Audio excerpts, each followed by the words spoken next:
Hello, my name is Kevin Burdick. Today I'm going to be talking about what some call, a risky subject. Um, it's actually now estimated as the largest cash crop in America. And some of you might think, well, corn or soybean, well, that's not very risky. Well, it's actually marijuana, and we say it's estimated because, of course, it's illegal. You know, uh, it is legal for medical use, um, but what I'm talking about today is we should make it just legal for everybody. Okay. California, it's estimated as the largest cash crop just in the state. Within Time Magazine, says an annual revenue of $14 billion a year. Okay. Now, just think about it. With a 10% tax on just that 14 million, or 14 billion, excuse me, that's $1.4 billion we could just get off tax just from that state. Okay, and I think nationwide, if we did that, you know, that's just a lot of revenue right there. Okay.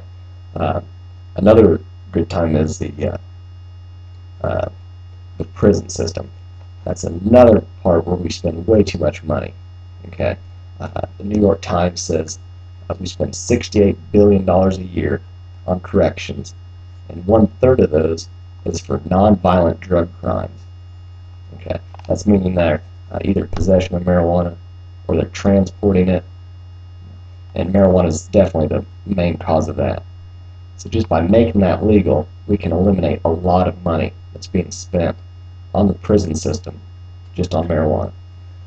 Well, some people might say, well, if you make it legal, everybody's just going to start smoking pot, and just the society is going to become lazy as a whole. Well, here's my theory. Just because it's legal doesn't mean everybody's going to do it. You know, I myself, I don't do drugs, I don't smoke pot, so if it's legal, I'm not going to do it anyway. Okay, I know I'm not the only one, and there's a lot of people that do that now, and when it's legal, they're going to continue to do it. And hey, our economy is not the best right now, so we might as well take advantage, and put a tax on that, okay, because it's all under market right now. So if we can get that tax, we'll start pumping that money back into the economy. Okay. Uh, Another thing is, studies say, well, everybody's gonna stop showing up to work, because they'll have side effects from smoking too much the night before.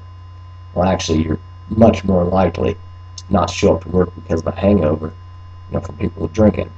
You know, Alcohol is illegal. It causes a lot of people not to show up to work.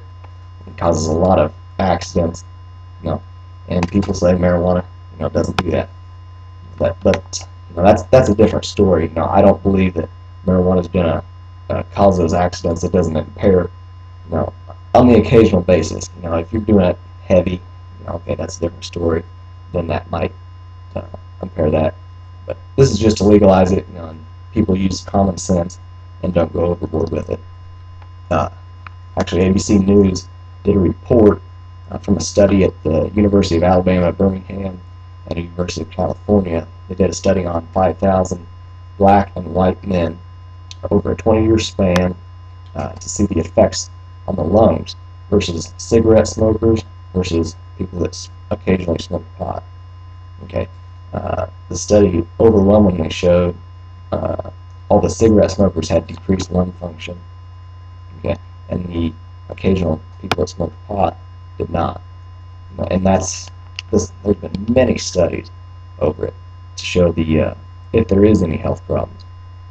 And um, for occasional use, they can't find really any occasional problems. But going back to the heavy pot smokers, they did have a slight decrease in lung function. But mainly the reasons to legalize it, we're going to save money on the corrections. You know, all the municipal courts, a lot of non-violent drug crimes. Now, for the violent and big drug offenders, then yes, that's okay. But if we take out the just the simple marijuana charges, we're going to save a lot of money. Locking those guys up, having to feed them, give them a place to sleep, and overcrowding of prisons. That marijuana is the #1 cause of that. Uh, so that would help, keep the people that need to be in prison for other crimes, keep them in there instead of letting them go back on the street because we have a couple guys that got caught with some weed in there. And another one is just we got to get this economy figured out, and people are going to continue to smoke pot. You know, uh, it's basically legal in California no matter what. They got these dispensaries, and these dispensaries are being taxed, and they're starting to see money off of that, which is great. They're subbing it out to people with it's called a cannabis card. You get it for uh, medical evaluations. Your doctor prescribes it for you. And they're under strict regulations. Monitor how much you can grow, where you can grow it at, and they have a season. It's really a great system out there. I think if we can develop that across the nation, we'll be able to start seeing uh, money being put back into our own pockets instead of it going down to Mexico, and Colombia, all that different stuff. So that is why I believe the benefits greatly outweigh the negatives of occasional marijuana smoking.